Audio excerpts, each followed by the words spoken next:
Hi, good morning. Ipapakita ko po sa inyo kung paano po gumawa ng TOE sa Pilipino. Table of Specification of Filipino 9. So, sa mga baguhan pa pong magturo, ito po ang magiging guide ninyo. Sa kasanayang pampakatuto, ito po ay makukuha nyo sa MILC sa Pilipino. Kagaya nito, nasusuri ang mga pangyayari at ang mga kaugnayan nito sa kasalukuyan sa lipunang Asyano batay sa napakinggang akda. Ang oras na ginugol ko dito sa pagtuturo ay umabot ako ng 3 araw. So, sa pangalawa, nabibigyang kahulugan ang malalim na salitang ginamit sa akda batay sa denotatibo o konotatibong kahulugan. Ito naman, ang oras na ginugol ko sa pagtuturo ay umabot ako ng 3 araw. Pangatlo, naiuugnay ang sariling damdamin sa damdaming inihayag sa napakinggang tula.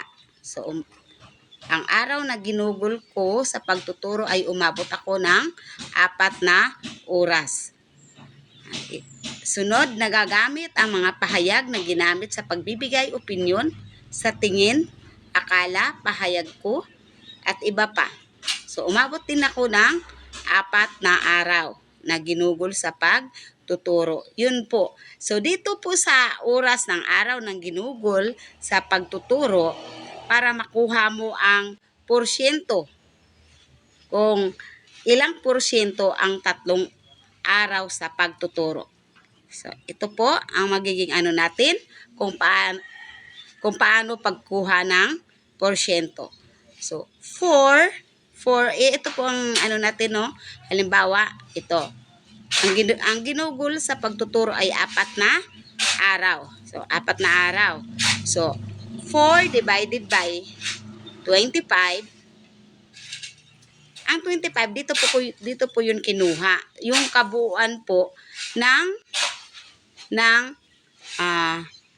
oras ng araw sa ginugol sa pagtuturo. So, ang kabuuan nito ay 25. 25.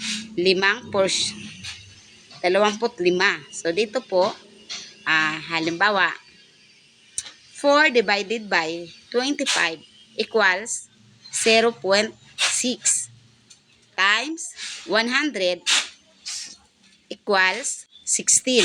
So, 16. Mabot ka na 16% sa 4 na araw ng iyong ginugol. So, ito na po ang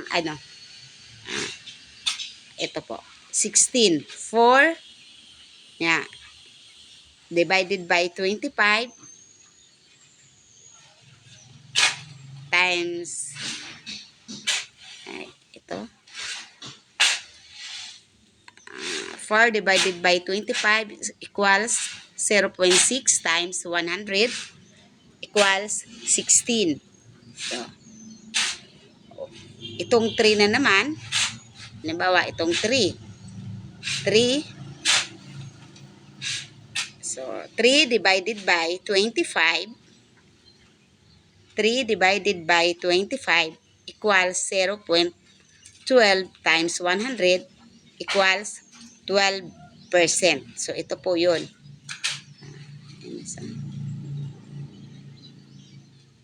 So, ito. So, 3. So, 12. So, nakuha mo. Ito po, ito total po to. So, 12 plus 12 plus 16 plus 16. 12 plus 16 plus 16. Ang kabuuan po ay 100%. So, 100%. So, pasensya na nito, merong 555. So, 4 lang po ito. 4 lang. Hindi po ito kasama ang 2, 5. No? So, ang kaano lang nito, sa oras ng araw na ginugol sa pagtuturo ay 3, 4, 4, 3, 4. Hindi po yung kasama yung 2, 5.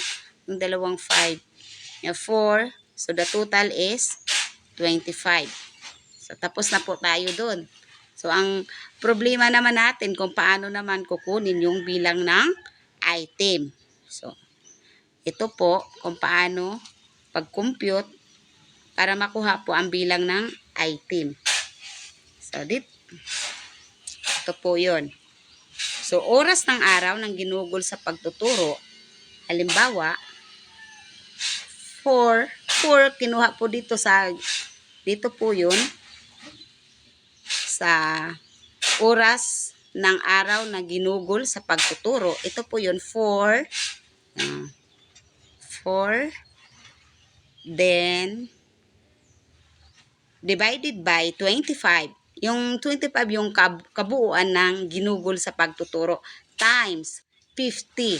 Yung 50, yun po yung gusto mong mangyari kung ilang items ang gagawin mo sa test item. No. Ito ang ginawa ko ay 50. So ito po yun, 50. 50 items po ang target ko na gagawin sa test exam sa Pilipino. So yun po dito ang ilalagay. 4 divided by 4, ito po yung ginugol sa araw na ginugol sa pagtuturo, divided by 25. 25, ito po ang kabuuan ng ginugol sa pagtuturo times 50, test of item, equals 8. Ito yung pagkuha ng bilang ng item na para makuha mo kung ilang item ang gagawin mo sa 3 araw na ginugol mo sa pagtuturo. So, ang magiging bilang ng item ay 6. 6 na tanong lang ang gagawin mo. So, ito po yun. No, so, ito naman 4. Halimbawa, gagawin mo itong 4. No, ulit tayo. No? 4. Yung 3 pala. 3 divided by 25 times 50. So,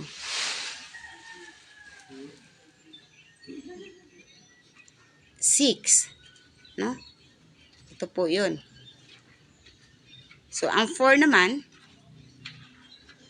ang 4 na ginugol mo sa pagtuturo, makaano kasing 8 na tanong. Makagawa ka ng 8 na tanong. So, 4 divided by 25 times 50 equals 8. Okay? Maliwanag na po ba? So, dito naman tayo kung paano ito. Halimbawa, kompleto na tayo, no? 3. Meron na tayong bilang ng item. 6. So, bahagdan, porsyento, 12%. So, ito po yun. So, paano naman maglalagay tayo ng number of item dito po sa pag-alala, pag-unawa, aplikasyon, pag-analisa, evaluasyon, pagbubuo. So, ito pong item, number po yun ng kung ilan po ang number of item dito sa milks na ito. So, paano natin gagawin? So, dito po. Halimbawa, yung magsisimula po tayo ang kukunin natin, ito po yung bilang ng item. So, ito po, pag-alala, pag-unawa, meron siyang 30%. Equivalent to 60%. 60% times 6 sa bilang ng item. So, dito, ipapakita ko po sa inyo kung paano. So, ito po yun. Pag-alala, 30% times bilang ng item. Itong pag-alala at saka pag-unawa, sabayan na natin yung pag-compute. So, magiging 60%. So, 0.6 times 6 equals 3.6. So, makagawa tayo ng 3 tanong. O kaya 3 o 4. So, 3 lang ang gagawin natin. So, tingnan. 3 lang ilalagay natin. Ito po yun. Halimbawa, ito po yun, pag-alala. Gumawa tayo ng 3 tanong. Bahala kayo kung saan nyo ilalagay ang dalawang number. No? Sa akin, nilagay ko dito sa pag-alala ang 1 at 2. At ang pag-unawa nilagay ko sa 3. Pero pwede rin, 1 lang dito sa pag-alala at 2 at 2 at 3 dito sa pag-unawa. Pero mas maganda talaga ang pag-alala, mas marami kaysa pag-unawa ang ilalagay. No, kaya ang ginawa ko, 1, 2, and 3 nilagay ko doon sa pag-unawa. So, ito naman ang kasunod, aplikasyon, pag-aanalisa. So, sinabay ko na din po yun. Meron ditong 50%, 50%. So, equivalent to 30%. So, 30% times 30% times 6. So, ito po yun. Ipapakita ko sa inyo ang computation. No? Ito, 0.3 times 6, 1.8. So, gagawa ka nito ng dalawang tanong. Dito. Number of item, 2. Gagawa ka ng 2. So, dito, sa application, gagawa ka ng isa. Isa, tapos pag-analisa, isa rin. 4, 5. So, dito naman sa huli, evaluation at pagbubuo. Meron siyang 5%, 5%. Sabayin mo na to pag-compute. Yung magiging 10%.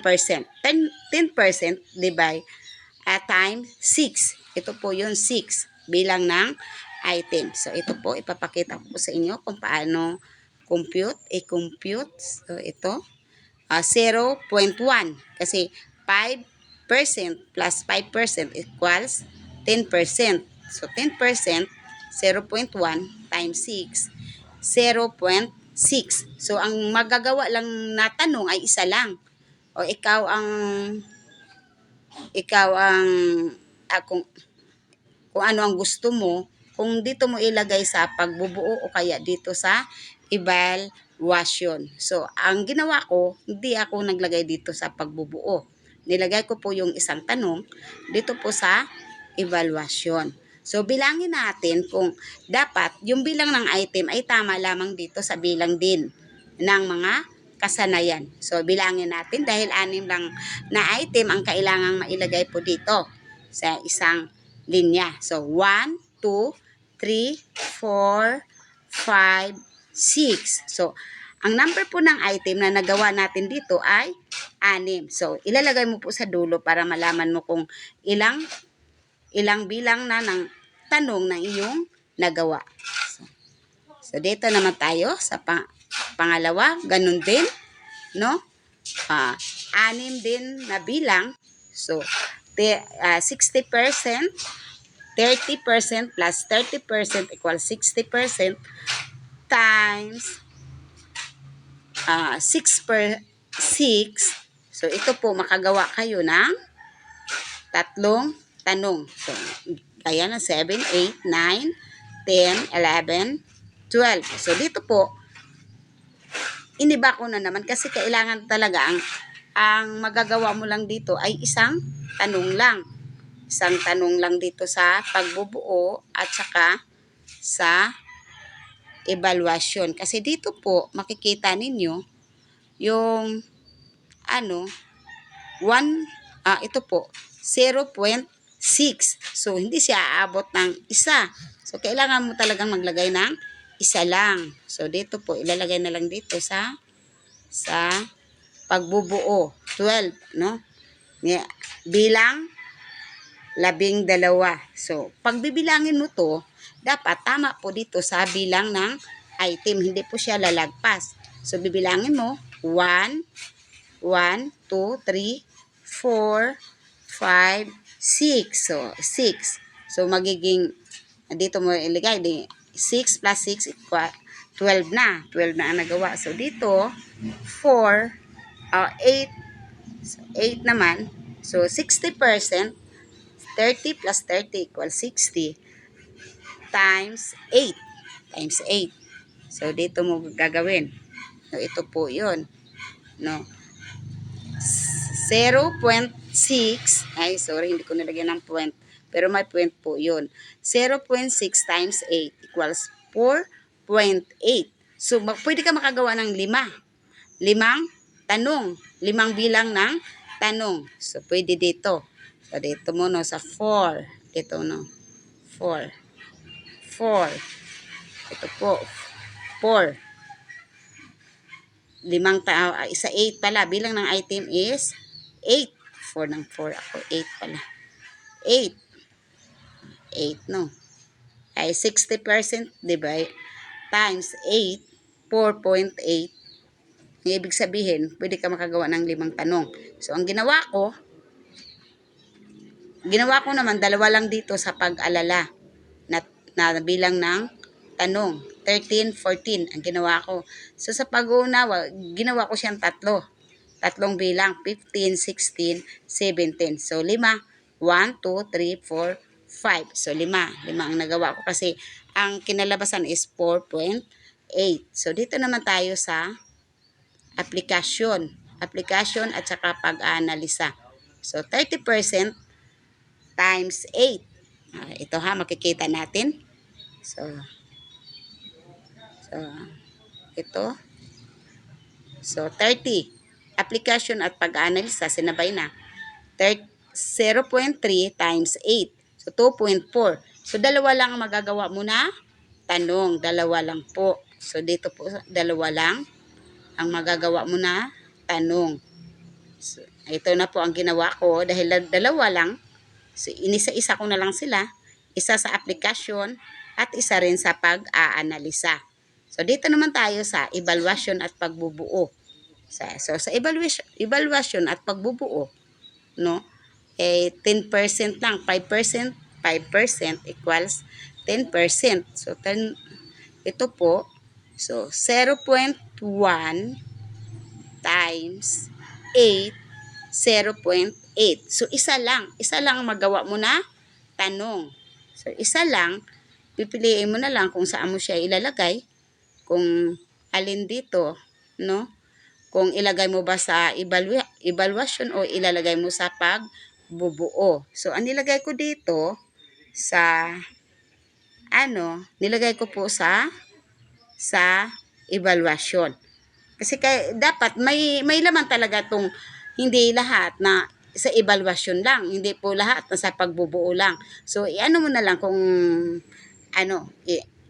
salang-salang, no? Isa dito, isa din doon. Kasi isa lang talaga ang maaring mailagay na tanong. Okay. So, ito po, parehas ma lang to, 3, 6, 6, 8. So, ang computation ay parehas lang. So, ito po ang magiging kinalabasan. So, bibilangin natin, baka magkamali po tayo, no? 6 plus 6, 12 plus 8, 20 plus 8, 28, 28, 28. So, ito, 28, 28, no? 28 plus 6, 28. 34. 34 plus 8, 34. 42. 42. 42 plus 8 equals 50. So, tama tayo. Tama. 50. Kasi nilagay ko dito 50 items. So, tama din ang bilang nito. Bilang ng item. 6 plus 6. Yun. 12 plus 8. 20. 28. 28. 34. 42. 50. Okay. The total of item is 50. Okay. So, tama ang ating ang total. Okay, yun lang po. Maraming salamat. Sana may naunawaan po kayo sa aking tinuturo. Thank you. Bye-bye.